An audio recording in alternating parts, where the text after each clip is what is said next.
حاجه كده مبتكره لذيذه خفيفه، الاولاد هيحبوها جدا جدا صدقوني. انا هعمل برجر الفراخ على شكل تشيكن ناجتس زي ما حضراتكم شايفين، ده كان الشكل النهائي بتاعها. تجديد وتغيير الاولاد وفكره مبتكره تتحط في اللانش بوكس بتاعهم. صدور الفراخ، لو طبعا في وراك مخليه هتبقى افضل بكتير، ولكن الصدور هتشتغل وهيبقى طعمها جميل جدا. قطعتها قطع صغيره ودوت عشان انا عندي كبه ما عنديش مفرمه، فاسهل الموضوع على السلاح بتاع الكبه. نزلت الكميه بتاعتي كلها في الكبه اهيت، والتوابل عندي بسيطه موجوده في كل بيت.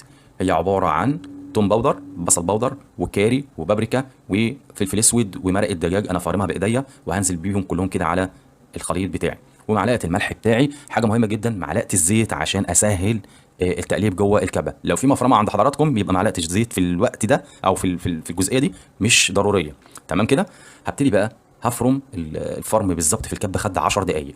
وبعدين بقى هبتدي احط معلقه زيت كمان، وهنا معلقه الزيت عشان العجينه ما تلزقش في ايديا وتبقى سهله كده زي ما حضراتكم شايفين. وانا بعجنها بايديا اهو بقلبها ما لزقتش في ايدي.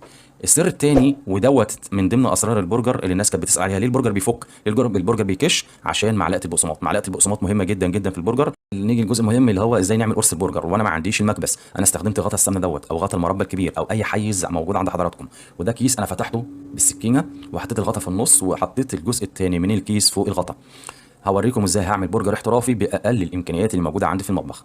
خدت قطعه من الخليط بتاعي او المعجون بتاعي دوت وكبست بايدي زي ما حضراتكم شايفين اهو. القطعه طلعت كبيره شويه، مفيش مشكله خالص ولا نقلق من اي حاجه. هبتدي ارفع الكيس وبايديا كده وبصوابعي اشيل الزوائد زي ما حضراتكم شايفين كده.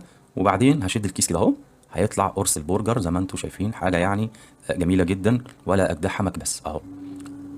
ايه رايكم؟ هعملها تاني بس المره دي بقى هقلل الكميه. وده ورق زبده انا مقطعه بالمقص على قد قطعه البرجر بتاعي. هاخد بقى قطعه تانية اهي، بس هقلل الكميه بقى عشان ما يطلعليش زوائد لما هاجي هكبس بايديا اهو. وبعدين اضغط بكف ايدي. تمام. بصوا في الاخر هيطلع قرص برجر جميل جدا واحترافي جدا. بالطريقه ديت الكميه كلها هتخلص، واحط في ورق الزبده. ورق الزبده اهميته عشان ما يلزقش كل قرص برجر فوق التاني، اما هو يتخزن في الفريزر واطلع حسب الكميه اللي انا عايزها وارجع الفريزر تاني مفيش مشكله. تمام. انا النهارده بس عملت الفكره بوريها لكم واستخدمتها كعشاء، ممكن نستخدمها زي ما قلت لكم في وجبه للاولاد وهم رايحين المدارس. كده البرجر انا طلعته بالظبط قاعد في الفريزر ما يقرب من ساعه الا ربع. وهبتدي بقى هقليه على شكل تشيكن ناجتس. البقسماط ده انا جايبه من العطار اللي هو الاصفر الخشن دوت، وحطيت عليه معلقه من الدقيق واقلب كويس جدا لحد ما الدقيق يخش جوه البقسماط. تمام. وهجيب بقى بضايه واقلبها كويس واحط عليها سنه من الفلفل الاسمر عشان الزفاره وارجع اقلب تاني. صدقوني مش هتفك منكم، وصفه جميله جدا وطعمها كان شهي جدا. هاخد قرص البرجر هنزل بيه في البيضه في البيض كده وهقلب. بصوا يا جماعه وانا بعمل بالمعلقه ما بيفكش ولا بيطلع مني، يعني مثلا العجينه متماسكه متماسكه متماسكه. وهحطه جوه البقسماط وهبتدي اقلب القطعه لحد ما تتغلف بالبقسماط بتاعي. بنفس الطريقه ديت هعمل كل الكميه بتاعتي. زي ما قلت لكم انا طبعا دي كانت وصفه عشاء، ولكن هي تنفع طبعا يعني وجبه نحطها في اللانش بوكس للاولاد وهم رايحين المدرسه. الزيت عندي بقى يكون ساخن جدا، وهنزل بيه قرص البرجر بتاعي في الزيت بالظبط كده. كل وجه او كل جنب هياخد ما يقرب من 5 دقايق. هياخد كده ما يقرب من 5 دقايق، وبعدين هقلب على الجنب التاني زي ما حضراتكم هتشوفوا كده اهو.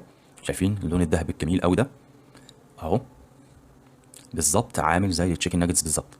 اكل البيت هو اكل صحي وعارفينه معمول ازاي. البرجر بتاعي طلع. هبتدي بقى ده معجون انا عامله عباره عن كاتشب وعليه مستردة وقطعه من الجبنه المثلثات او الجبنه نستو. لو في جبنه كريمي طبعا هتبقى احلى واحلى. والحشو بتاعي بقى اللي انتوا عايزينه، يعني انا هنا حطيت بصل وطماطم بس، في جبنه تشيدر تتحط مفيش مشكله.